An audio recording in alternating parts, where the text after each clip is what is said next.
Quisiera, mis hermanos y amigos que estamos presentes, que abramos la palabra de Dios. En Génesis capítulo 18.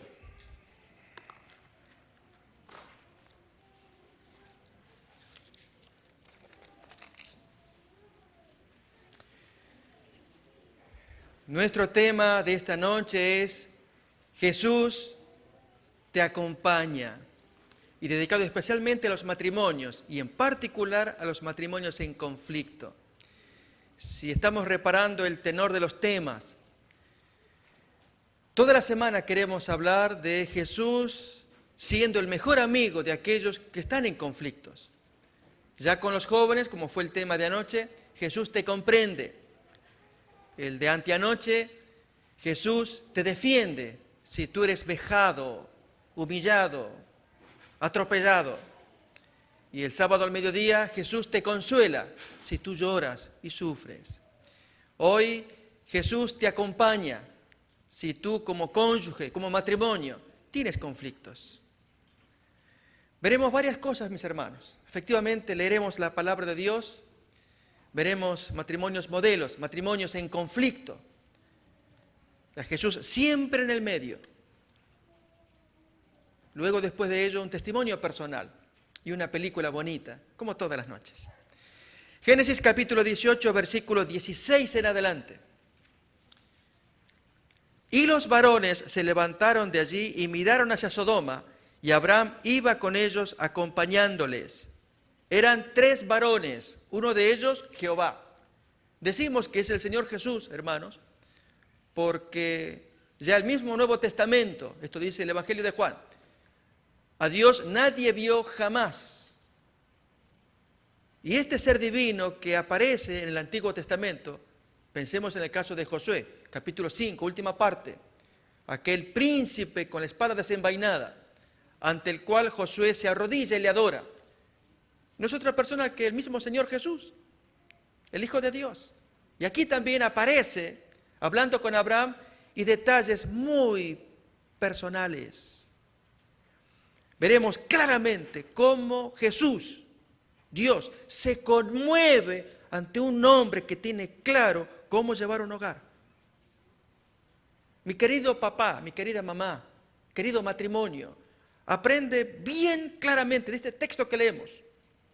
Para mí es la prueba concluyente. Dios se conmueve cuando ve un hogar, cuando ve un hombre, un cabeza, un sacerdote como Abraham, que tiene claro qué hay que hacer con el hogar, ante el cual Dios abre su corazón y cuenta sus planes. Así lo leemos, miremos.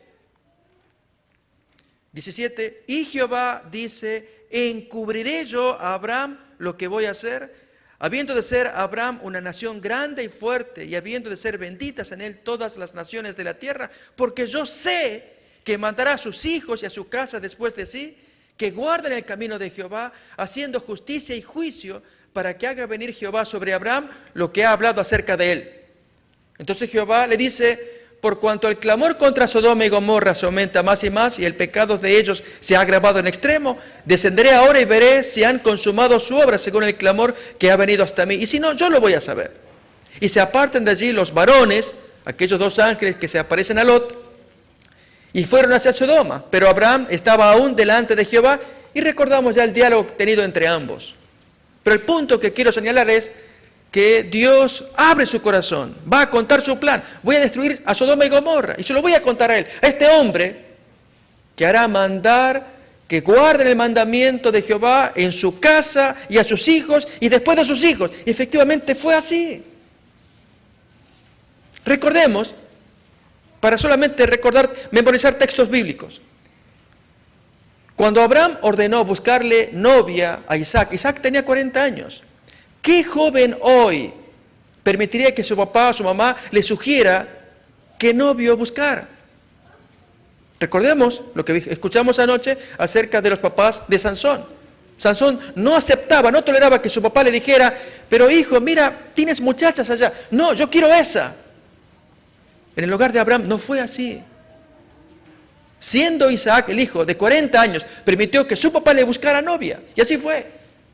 El hijo confiaba en las características de su papá, que le buscaría lo mejor de lo mejor. Y así fue. Eliezer el criado llevó la orden de su amo de buscar una buena mujer, además de hermosa y bonita como todo joven desea, pero que reúna características morales, espirituales, valiosas, que hicieron del hogar de Isaac el hogar quizás más precioso de la Biblia. Hermanos, si uno analiza el hogar de Isaac, allí no hay adulterio, no hay situaciones de matrimonio embarazosas, infidelidades, violencia o cosas por el estilo. Al contrario, la escena tierna de esa caricia de Isaac a su mujer, lo cual salvó el matrimonio, si recordamos. Se cumplió en el caso de Isaac. Este versículo que estamos leyendo: yo sé quién es él que hará mandar el mandamiento en su calle a sus hijos. Miremos a la esposa ahora. Abrimos Primera de Pedro. Estamos viendo un hogar modelo, pero hoy queremos hablar de un hogar en conflictos, que es el tema de esta noche, con una historia bíblica. Pero antes, veamos los modelos. Primera de Pedro, capítulo 3. Miremos a la mamá de Isaac.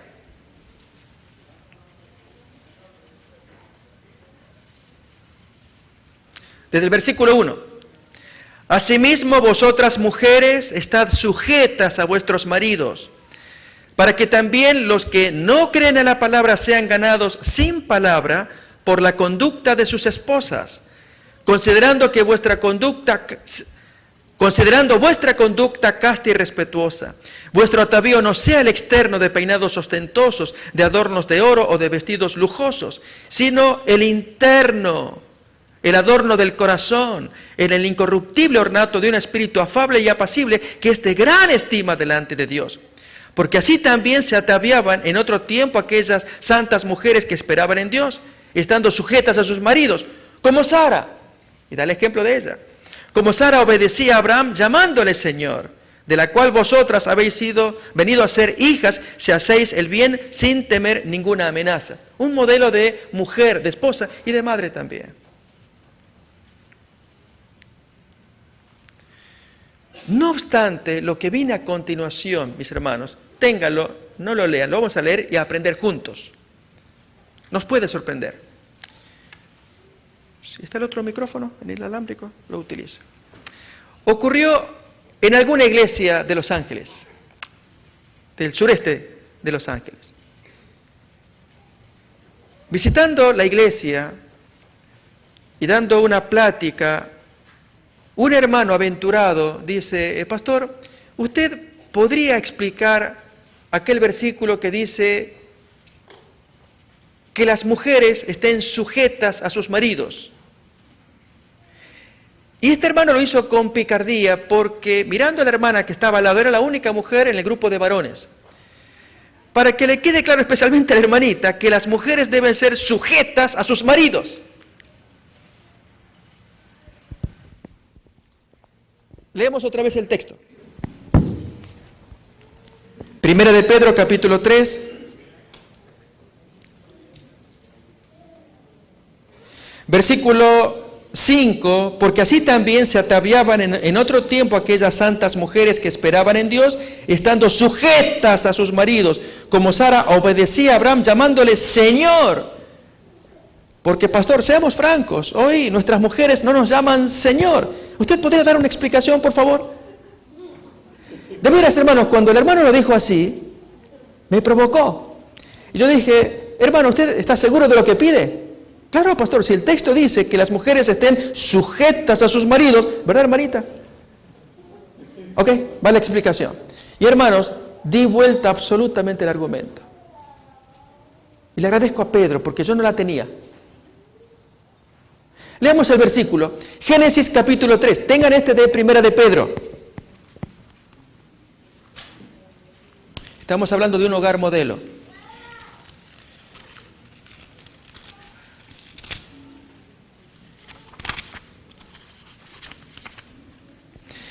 Génesis capítulo 3.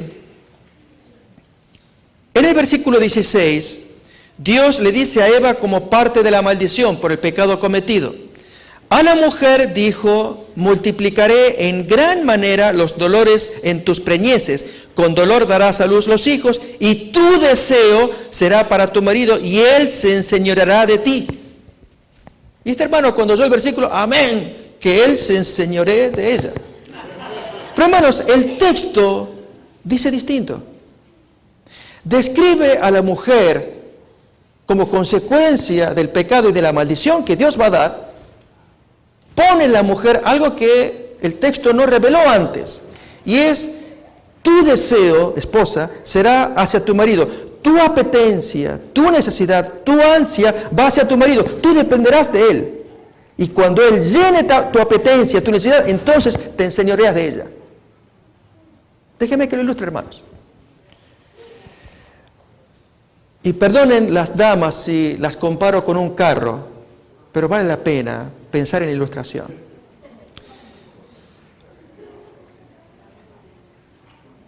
Déjenme que lo hagan más rápido.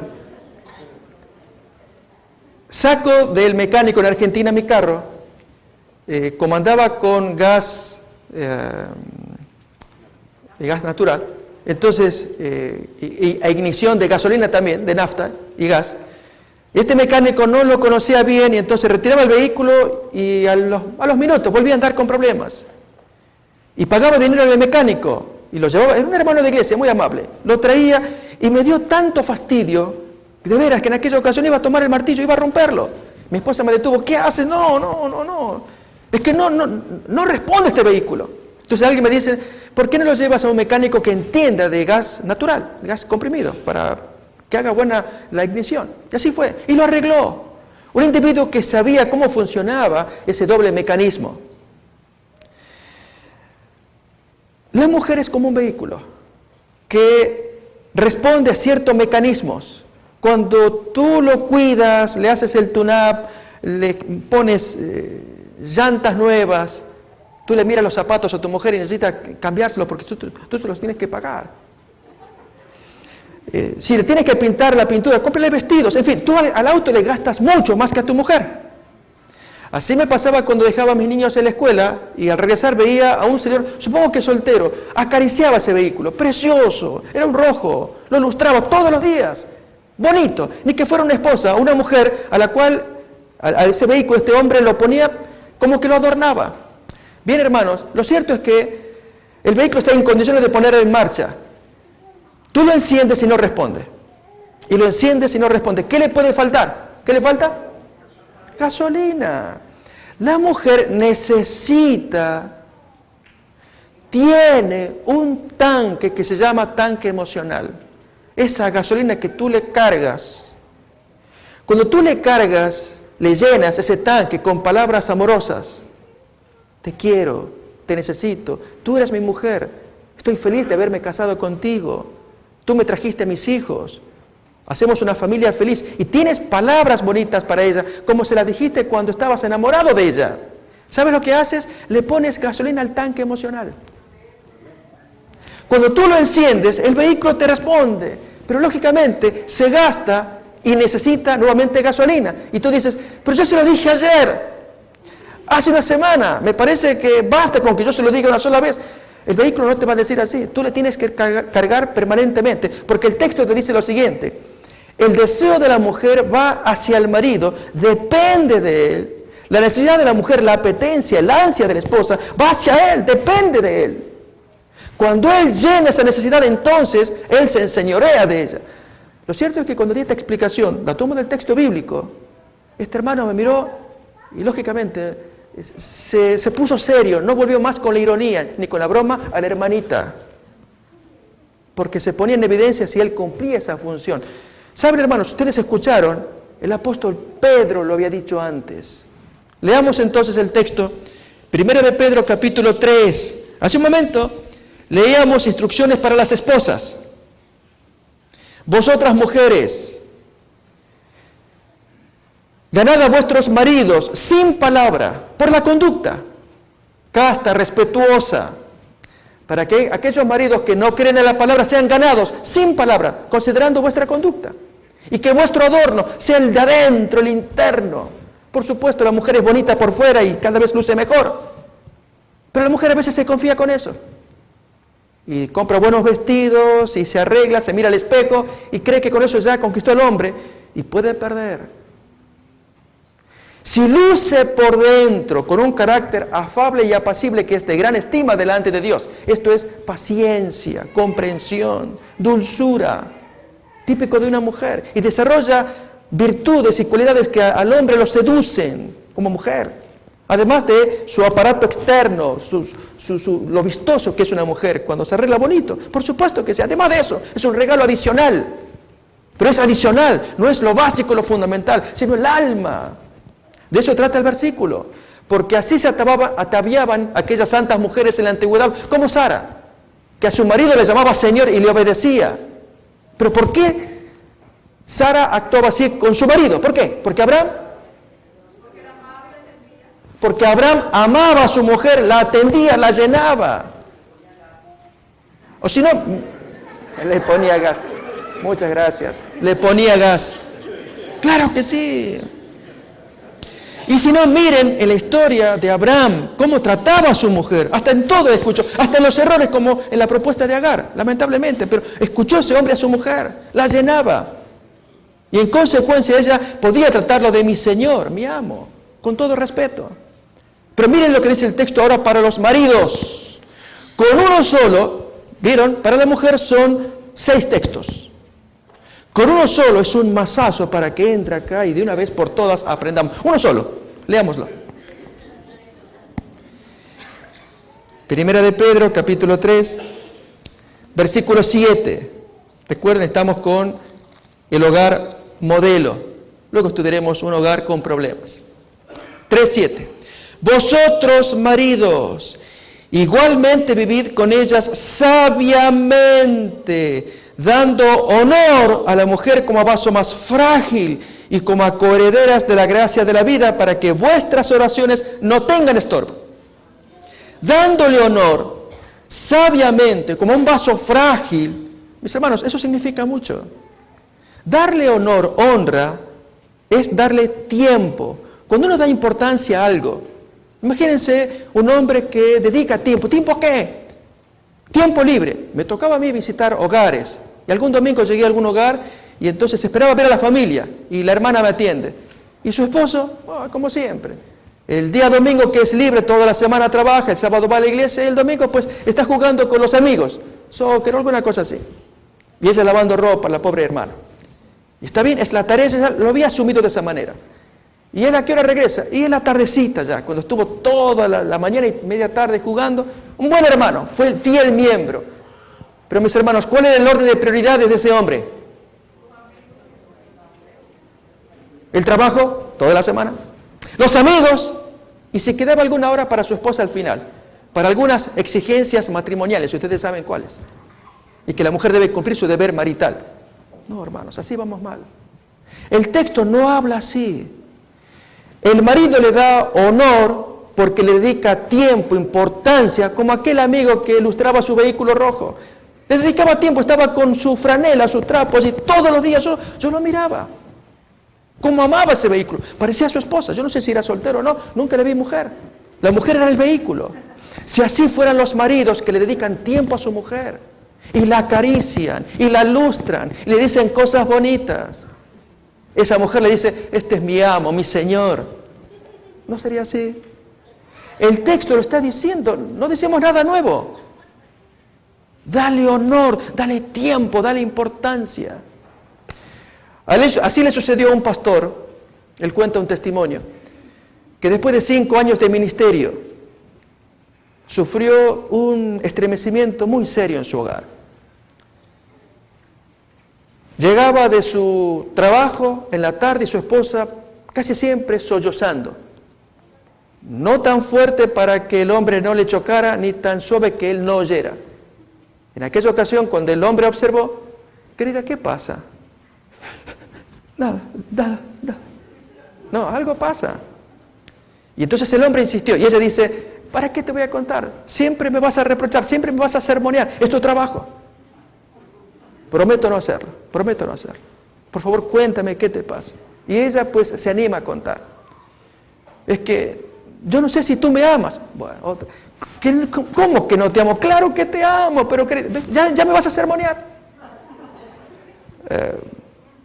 Está bien, prometo callarme, cuéntame qué pasa. ¿Te acuerdas cuando tuvimos la cena con velas? Una cena romántica. Y el hombre haciendo memoria, hacía unos pocos días atrás, oh, cierto, sí, que parecía un velatorio para él. Se había olvidado. Sí, ¿qué pasó con la cena? Bueno, mira, yo preparé todo, ¿tú te acuerdas? Mandé a los niños a dormir. Y cuando tú llegaste del trabajo, de tus juntas y visitas, pues yo, con las velas encendidas, una cena romántica para dos. Sí, me acuerdo. ¿Y qué pasó después? Y el hombre pensaba, si la comida estaba fría, caliente, no recordaba bien. ¿No te acuerdas? Oh, sí, sonó el celular, el teléfono. Pero querida, ¿eso te molestó? ¿No te acuerdas qué pasó? Ir haciendo memoria. Oh, sí, ya. ¿Recuerdas qué dijiste? Sí, hermano, sí. No estoy nada importante. ¿Cómo no? Ya voy a ir por allá. Tú le dijiste esas palabras. ¿Y luego qué agregaste? Le dice la señora. Oh, y él se acordó. Querida, mira, ocurrió una emergencia. Si tú me disculpas, me gustaría cenar contigo, tú sabes. Pero no te preocupes, cuando vuelvo, recaliento la comida. Y así lo arregló. Y así se fue. Y entonces el hombre, ¿saben? Él mismo sintió la culpa. Le había descuidado a su esposa. La mujer se fue a llorar en su dormitorio y el hombre prefirió dejarla sola e irse a su estudio para meditar. Y leyó este texto, este que acabamos de leer. Y él, dialogando con su mente, dice lo siguiente. Si los hermanos me hubieran preguntado, pastor, ¿usted ama a su esposa? Yo inmediatamente les hubiera respondido, claro que amo a mi esposa. Pero esa no era la pregunta. Pastor, ¿qué ocupa su mujer en su vida? Hermanos, para decir yo amo, te amo, lo decimos y muchas veces lo sentimos, pero la escala de valores es lo que marca la diferencia. Si la esposa a la cual amamos está en primer lugar, entonces la amamos, como quiere el texto bíblico, dándole honor como vaso frágil, sabiamente. Pero hay aquí, hermanos, que amamos el trabajo, amamos la iglesia, amamos el carro, amamos los hijos y amamos la esposa también. Ahora, si ponemos el orden de los valores, nuestro cónyuge puede estar en tercero o cuarto lugar, ¿sí o no? Y ahí tenemos los problemas. Reitero, mis queridos hermanos varones, el texto es fundamental para que tengamos matrimonios sanos. Dios ya creó a la mujer con algo que viene de fábrica, la profunda dependencia, apetencia, ansia, necesidad, o como dice Génesis 3:16, tu deseo será para él. No dice al revés que el deseo del hombre para la mujer. El hombre, si depende de su trabajo, del medio ambiente para hacer subsistir. Pero la mujer, hermanos, depende del hombre, del que le tocó en suerte ser su marido. Y cuando el hombre descuida esa necesidad que ella tiene, psicológica, de que ella sea atendida por ese hombre, el hombre la descuida, porque atiende otros asuntos que son importantes. Pero lo prioritario, el número uno, es lo que dice el texto bíblico, el honor para la esposa. De otro modo, sus oraciones tienen estorbo. Y aquí, hermanos, viene otro asunto. Como cristianos que estamos aquí, llevamos dos mundos. Un mundo secular, el de la calle, el del hogar, y hay un mundo religioso. Si no hacemos bien las cosas en el mundo secular, y especialmente en nuestro hogar, el mundo religioso truena. Las oraciones tienen estorbo. Por más que uno sea predicador, anciano, maestro de escuela sabática y tiene problemas en su matrimonio porque ese texto lo descuida y no hace bien su labor para con su esposa, no le da el honor, el primer lugar. ¿Se va entendiendo, hermanos? Quisiera entonces entrar ahora a lo que es un matrimonio en conflictos. Y si hay conflictos, hermanos, Dios lo puede permitir para que Jesús aparezca en el medio, como en esta historia. Y Él acompañe a papá y a mamá en medio del conflicto. Y ellos descubran que necesitan del Señor por el conflicto en sí. Pero mucho más para que ellos se vean entre ellos, que Dios los puso para que hagan un cielo en la tierra. Hermanos, fíjense cómo lo va a decir Marcos capítulo 10. Acompáñenme. Todavía no entramos al matrimonio en conflicto.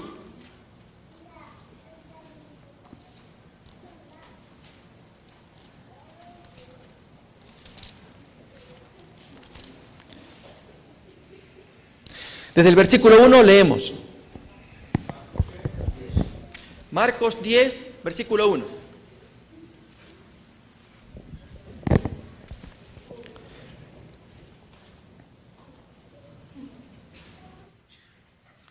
Levantándose de allí, vino a la región de Judea y al otro lado del Jordán, y volvió el pueblo a juntarse a él, y de nuevo les enseñaba como solía.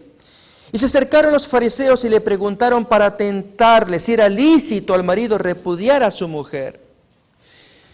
Fíjense, hermanos y amigos, que la intención de los fariseos era buscar pretextos para poder llevar una relación matrimonial con problemas.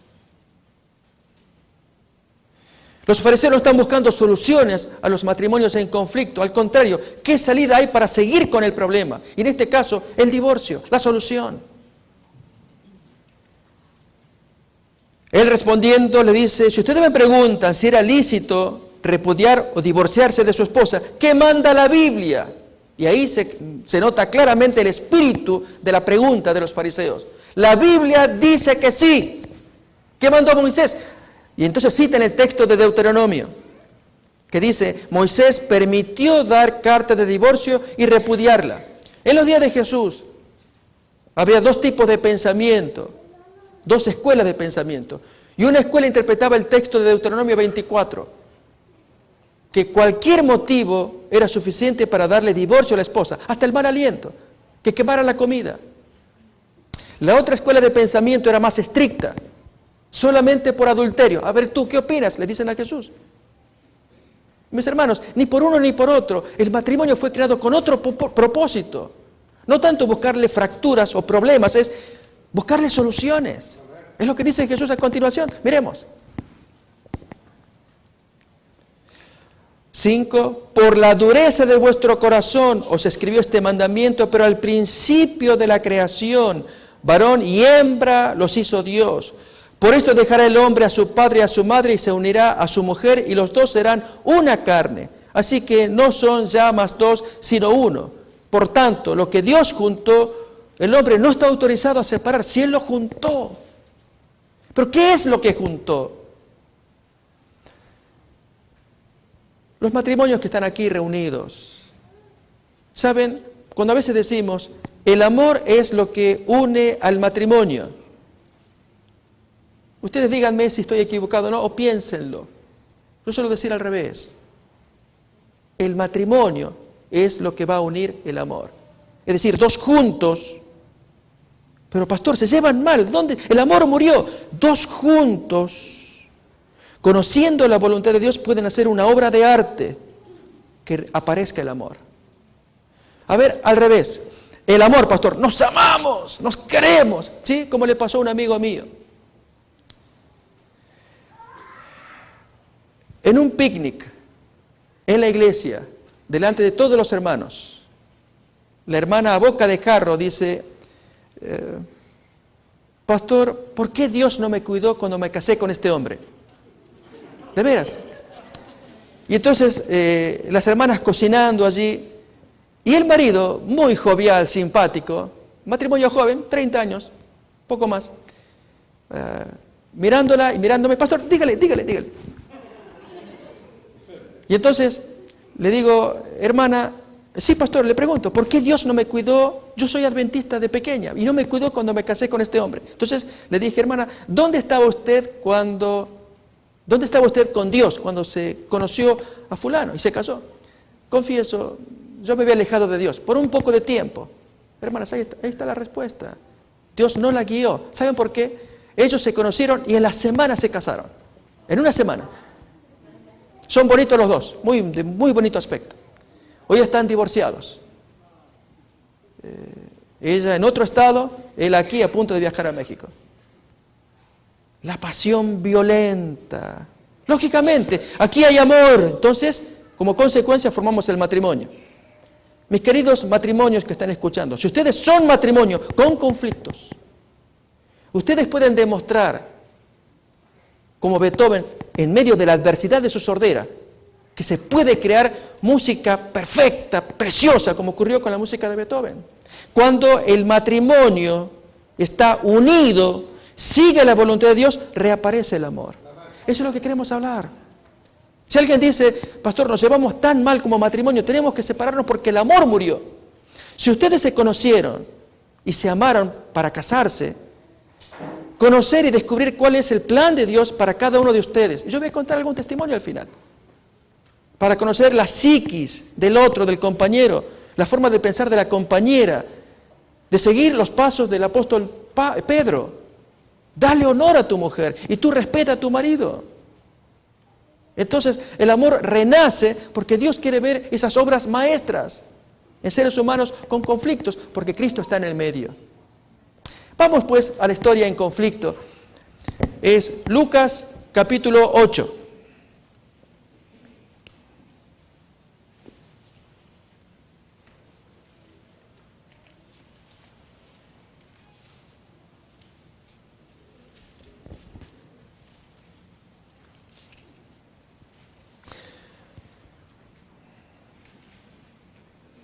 Desde el versículo 40 leemos.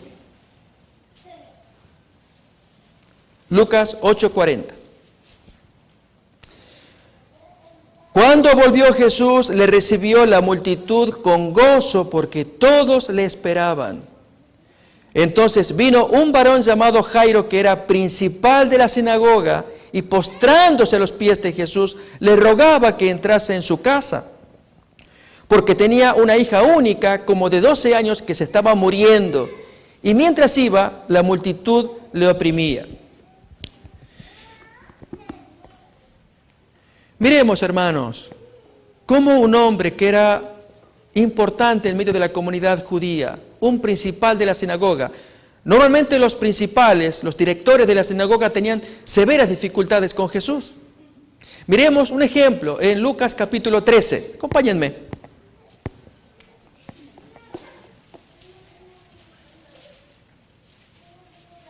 Versículo 10 en adelante.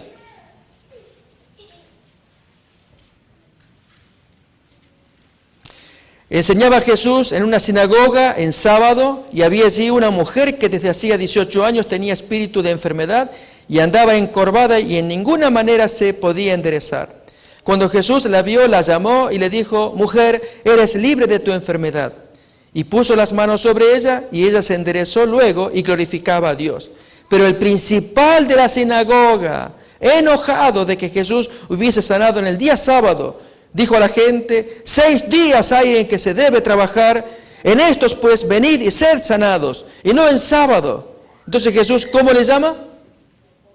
Hipócrita. Así que, mis hermanos, imagínense cómo Jesús podía tratar a este tipo de personas. Pero Jairo, que era colega de este otro señor, tenía un conflicto muy grave en su hogar. Su hija enferma. Este matrimonio sufría intensamente. ¿Qué matrimonio no sufre cuando hay problemas graves de salud y especialmente con los hijos? Jairo dejó de lado su dignidad de principal. Él se arrodilló ante Jesús, le suplicó. Quizás si no hubiera tenido este conflicto de la salud de la hija, el comportamiento de Jairo pudiera haber sido diferente. No sabemos. Pero el hombre sí se humilló, buscó al Señor en oración. El texto continúa. Versículo 42, otra vez, porque tenía una hija única, Lucas 8:42, como de 12 años, que se estaba muriendo. Y mientras iba, la multitud le oprimía. Pero una mujer que padecía de flujo de sangre desde hacía 12 años y que había gastado en médicos todo cuanto tenía y por ninguno había podido ser curada, se le acercó por detrás y tocó el borde de su manto, y al instante se detuvo el flujo de su sangre. Entonces Jesús dice: ¿quién es el que me ha tocado? Y negando todos, dijo Pedro y los que con él estaban: Maestro, la multitud te aprieta y te oprime, y dices: ¿quién es el que me ha tocado? Pero Jesús dijo: alguien me ha tocado, porque yo he conocido que ha salido poder de mí. Tal vez Pedro podría haber pensado que el toque al cual Jesús hacía referencia era un toque indecente o inadecuado. Toda la gente apretujada. Y Jesús diciendo: alguien me tocó. Pero era un toque distinto. Entre el gentío, cuánta gente que apretaba, curiosos que querían ver a Jesús. Nada menos que ahora que estaba este principal de la sinagoga. clamando a ver cómo Jesús iba a reaccionar, si le iba a conceder el pedido o no. Y Jesús diciendo ahora, alguien me tocó. Porque mis amigos, si nosotros venimos al Señor con una profunda necesidad de tocar o que Él nos toque nuestro matrimonio, vamos a ver la diferencia. Y esta señora venía con necesidad de que reciba de Jesús, de recibir de Jesús un toque especial, una sanación. Como consecuencia del toque, aparecen cosas que afectan a Jairo. Recuerden, nuestro personaje es Jairo. Sigue la historia. Versículo 47. Entonces, cuando la mujer vio que no había quedado oculta, vino temblando y postrándose a sus pies, le declaró delante de todo el pueblo por qué causa le había tocado y cómo al instante había sido sanada. Pregunto, hermanos, ¿cómo había ido Jairo a ver a Jesús? Profundamente necesitado, humillado, angustiado, ansioso. Maestro, ven, por favor, mi hija se está muriendo. Y mientras Jesús caminaba, el texto dice que la multitud lo oprimía, avanzaba lentamente. Interrumpe la marcha esta señora. Y que Jesús tiene tiempo para atender y atiende a esta señora. Solo que cuando ella cuenta su historia, el texto dice, se pone a contar toda su historia. Los 12 años, el flujo de sangre, que había gastado la plata en médicos, nadie la había curado. Y cuenta la historia. Pregunto, ¿cómo se sentía Jairo con todo esto? Nervioso, ansioso. Por favor, señora, cuente rápido. Mi hija se está muriendo. ¿Saben, mis hermanos? Y a los papás en particular. Dios permite que ocurran cosas. Esta historia es de un matrimonio. Vamos a ver a Jairo y a su esposa también, en un grave conflicto, la salud de la hija, que los unió a ambos absolutamente, que Dios lo permitió también, que Jairo buscó ayuda en Jesús, es evidente. Pero hermanos, lo que viene a continuación, miremos, pone a prueba la fe de cualquier papá, de cualquier mamá. Otra vez, versículo 47. Entonces, cuando la mujer vio que no había quedado oculta, vino temblando y postrándose a sus pies, le declaró delante de todo el pueblo por qué causa le había tocado y cómo al instante había sido sanada. Y él le dijo, hija, tu fe te ha salvado, vete en paz. Estaba hablando aún cuando vino uno de casa del principal de la sinagoga a decirle, tu hija ha muerto, no molestes más al maestro. Y hermanos, ahí es cuando ese papá se desploma, sus pies se aflojan. No, mi hija muerta, no. Y lógicamente la gente observando. Y pónganse, hermanos, en el corazón de Jairo, mirando a esta señora feliz por la curación recibida, que gastó todo el tiempo contando su historia y Jesús le concedía tiempo y la marcha se había detenido. Jesús interviene. ¿Saben? Yo veo en esta historia cómo Jesús conoce cada caso, cada historia. No importa el conflicto que fuera. Con mi esposa estuvimos muy unidos cuando la enfermedad que tuvo nuestra hija Berenice. Es cierto que ella nos hace reír mucho, su risa es muy sonora. Donde ella vaya siempre se le oye y ríe fuerte. Pero cuando ella nació lloraba muy fuerte durante todo un año. Su llanto era sonoro. Tanto que cuando mi esposa hablaba por teléfono, tenemos una grabación donde ella habla con su papá y como telón de fondo, como música de fondo, el llanto de la nena.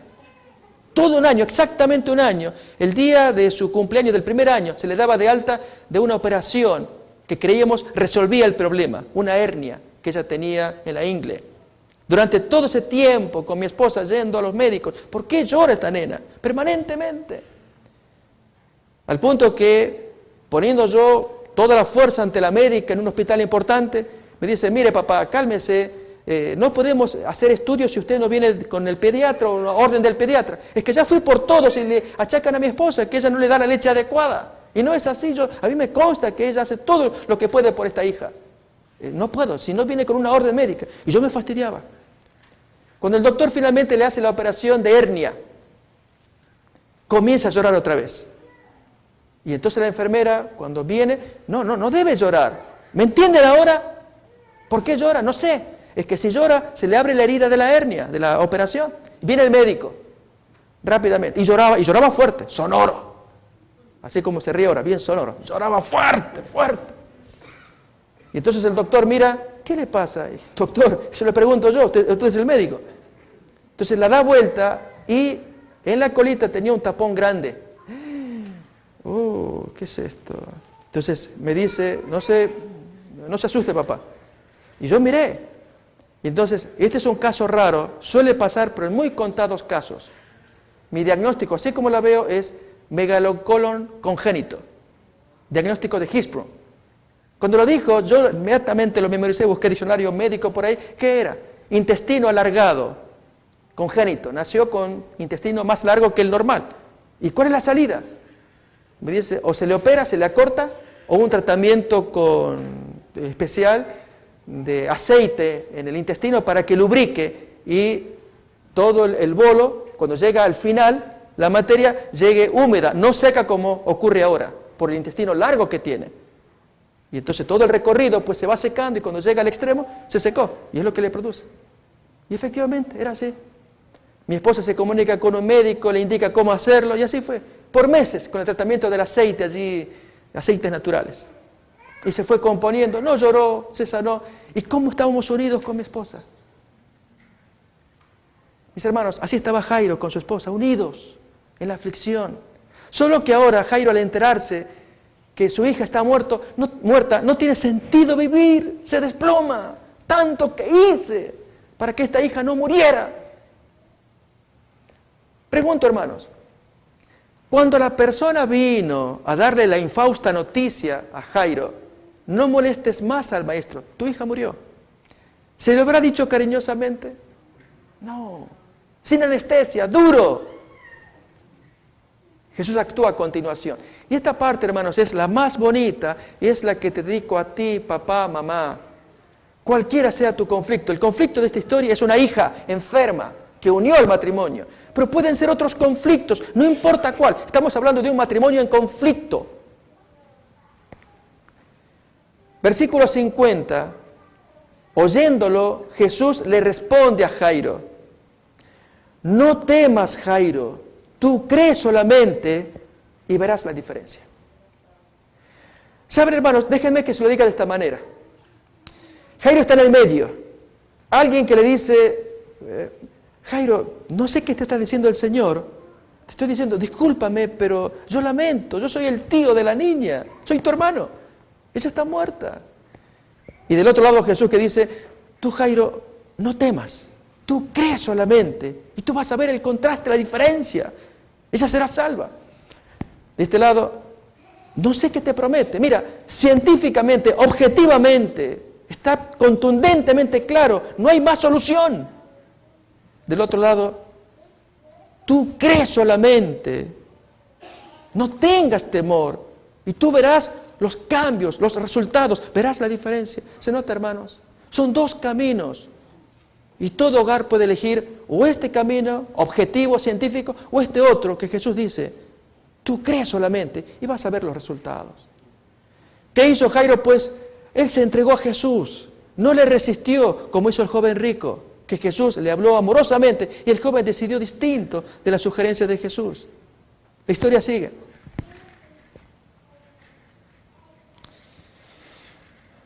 Versículo 51, entrando en la casa no dejó entrar a nadie consigo sino a Pedro, a Jacobo y a Juan y al padre y a la madre de la niña. Y lloraban todos y hacían lamentación por ella. Pero él dijo, no lloréis, no está muerta, sino que duerme. Y se burlaban de él sabiendo que estaba muerta. ¿Qué hizo Jesús? Llevó a sus 3 amigos íntimos, pero llevó también al matrimonio. E imagínense a esa esposa dolida, llorando, y el marido con un brazo fuerte que la sostiene. Ven, querida. Y ella, pues, la estaban llevando. Y Jesús, que mira al matrimonio, vengan conmigo. Gracias a la fe de Jairo, porque Jairo conducía a su esposa. Ella tenía derecho a protestar y decir, ya Jairo, ¿qué van a hacer? Ya se acabó todo. A veces hay ciertas mujeres con carácter. Recuerden a la esposa de Lot, que dio vuelta la historia. ¿Por qué tanto retraso de Lot para escapar de la ciudad? Al contrario, ella sumisa. Y entonces Jesús, mirándolos a ambos, los trae al cuarto y produce esa obra. Jesús había cumplido lo que él había dicho. Y así termina el texto. Mas él, tomándola de la mano, clamó diciendo: muchacha, levántate. Entonces su espíritu volvió e inmediatamente se levantó. Y él mandó que se le diese de comer. Y sus padres estaban atónitos. Pero Jesús les mandó que a nadie dijesen lo que había sucedido. Al salir del cuarto, imagínense la gritería de la gente, la niña caminando. ¿Qué es esto? Y entonces se acercan a Jairo, a la esposa de Jairo. ¿Pero qué pasó? ¿Cuál era la orden que Jesús había dado? Silencio. Jairo, ¿qué pasó? Y Jairo no respondía. Pero Jairo, ¿por qué no hablas? ¿Por qué no dices nada? Y uno que le dice al otro: pero entonces tenía razón el hombre cuando dijo que no lloren que no está muerta, sino que duerme. Y el médico: ¿qué duerme? Si yo certifiqué que estaba muerta. Jairo, ¿qué pasó? Cuéntanos. En fin, un barullo grande que había en ese hogar. Pero la orden era: ustedes no digan, disfruten. Ustedes como padres que estaban en conflicto, me permitieron que yo esté entre ustedes. Este es el regalo. Mis queridos hermanos, papás y mamás que están presentes, especialmente ustedes que son matrimonios, quiero contarles lo siguiente, como un testimonio personal. Yo agradezco tanto al Señor que textos de la palabra de Dios se me hayan cruzado en el medio. ¿Saben? Cuando nos casamos con mi esposa, enamorados, ella y yo, jóvenes, bonitos, dicen por ahí, ella y yo. Pasan los años y, hermanos, queda el regalo de los hijos nada más.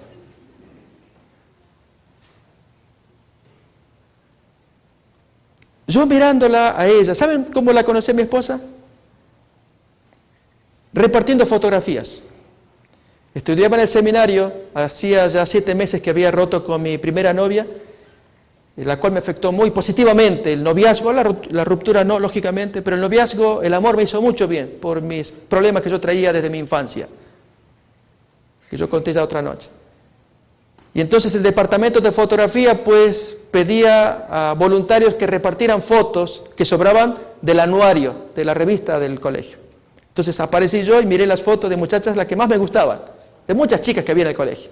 Entonces miré, entonces seleccioné como 10 y que las iba a repartir. Y entre ellas estaba la foto de mi esposa. Entonces cuando tomo cada fotografía pues era la forma de acercarme a cada una de ellas y entablar conversación. Y que debían responder a ciertas características según mi forma de ver las cosas.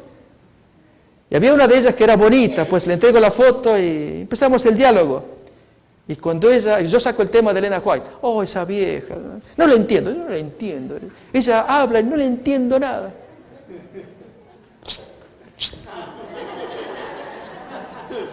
Y así me pasó con una, con otra, sí, con la música, la comida, lo que fuera. Y cuando veo a Mónica, mi esposa, por allí, entonces separo las otras fotografías y me quedo con ella, para no confundirme. Entonces cuando ella aparece, pues la saludo y le digo, mira, vengo del departamento de fotografía, y le entrego la foto. Oh, gracias, gracias. Y empezamos el diálogo. Y como ella me dijo después con el tiempo, tú me hacías preguntas, pero yo tenía que responder que sí, que sí. Entonces él me respondió que sí. Fue inteligente. Me ganó ella a mí, en ese sentido.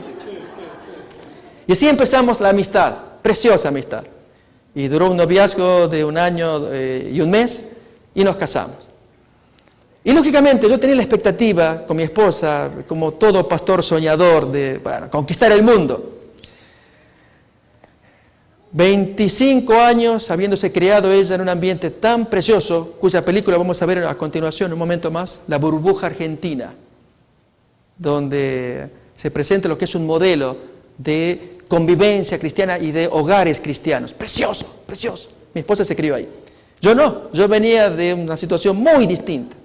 Pero entonces, ya casados, llevo a mi esposa a Buenos Aires, el DF de Argentina, y empiezan los conflictos.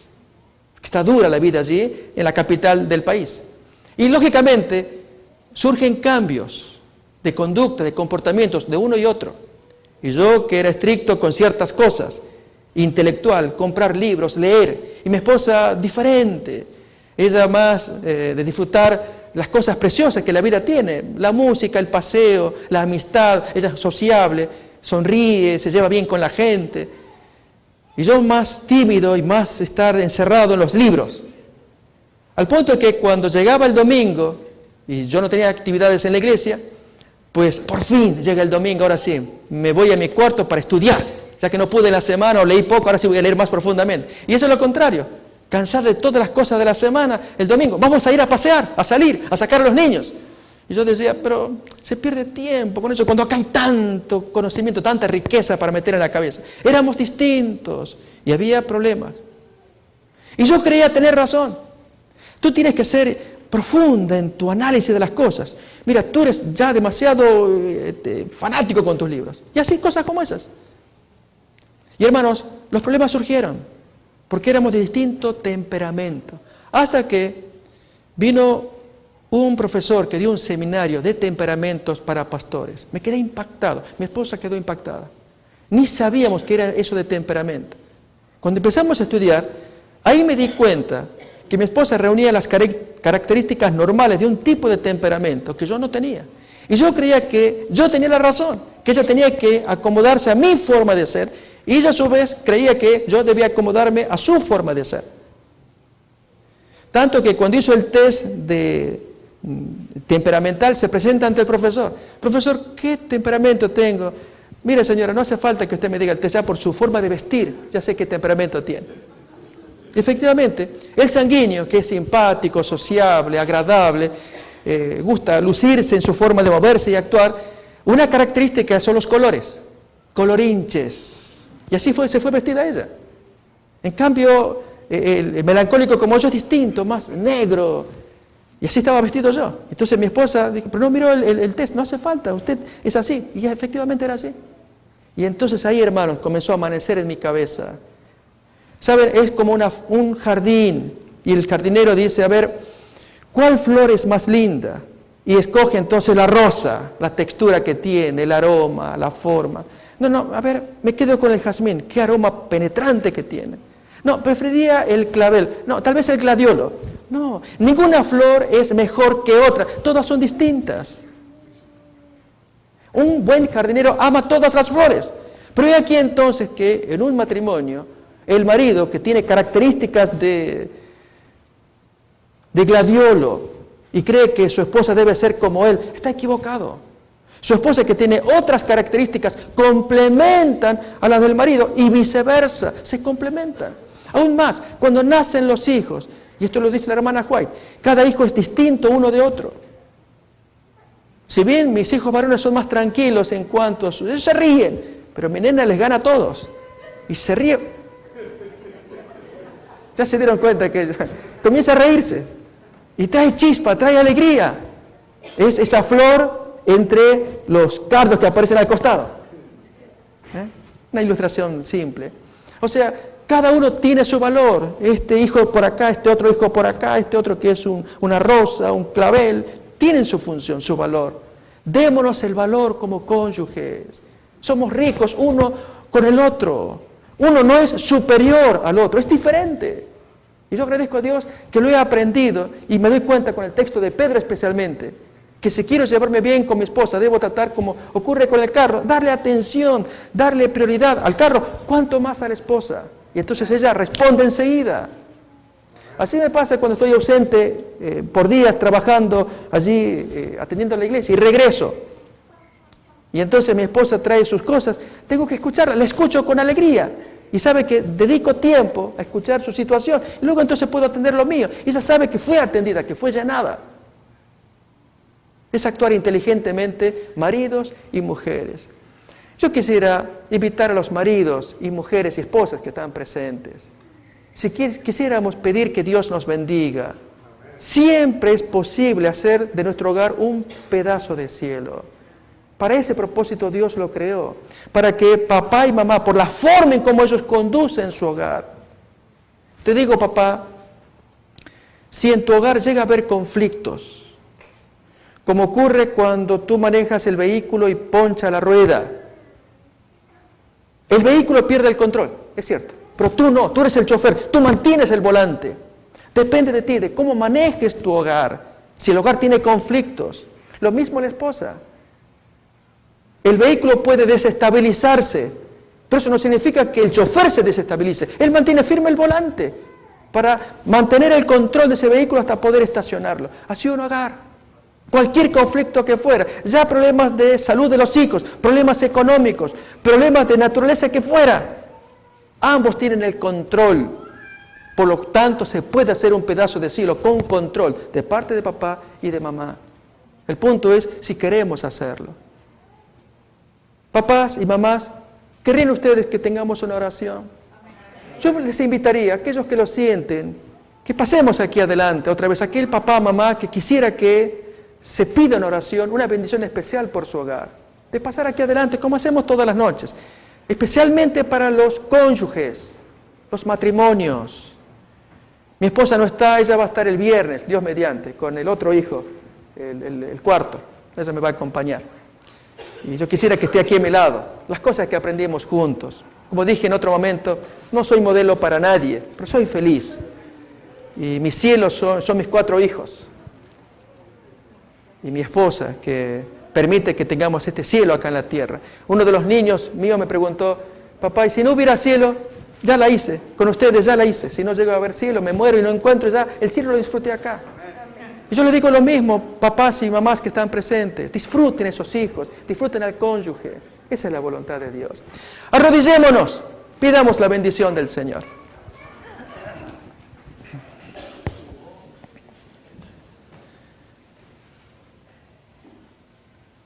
Querido Padre que estás en el cielo, te damos gracias por la palabra de Dios.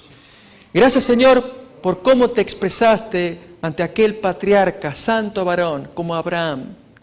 Cuando abriste tu corazón para revelar a Abraham los planes que tenías para con Sodoma, pero diste el argumento que Abraham haría guardar el mandamiento en su casa y a sus hijos y después de sí.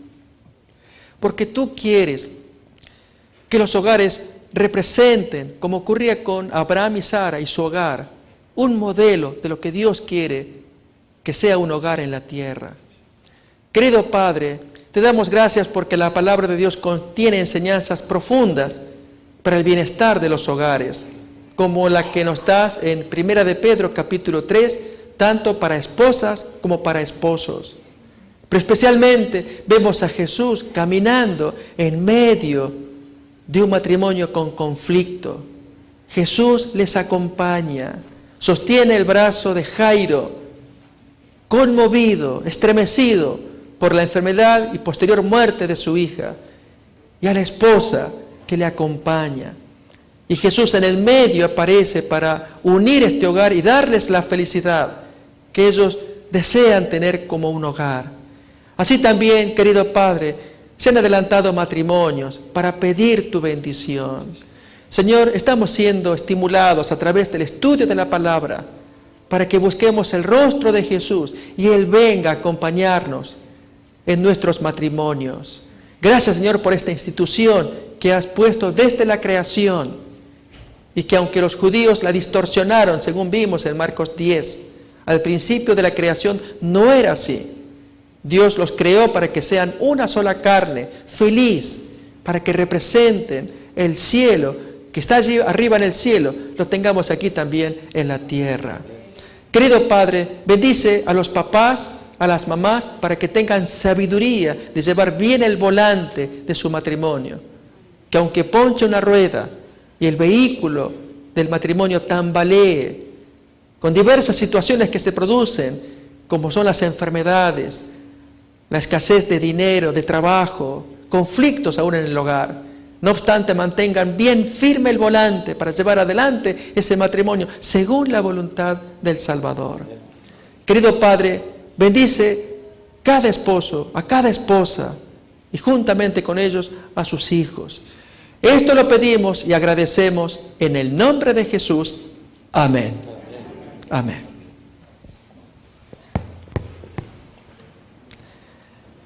Gracias, hermanos, por pasar adelante. Que Dios nos bendiga. Ustedes saben que es la voluntad de Dios para el tiempo del fin, según dice la profecía de Malaquías en el capítulo 4, en la última parte. Que antes que venga el día espantoso y terrible de Jehová, Dios hará una obra de reconciliación, enviando al profeta Elías. Los padres se reconcilian con los hijos, los esposos entre sí. Y hermanos, esta obra debe caracterizarnos como adventistas. Un amor, una reconciliación en los hogares, como prueba de que el pueblo entiende la voluntad de Dios para los adventistas. Y así representamos el amor de Dios aquí en la tierra.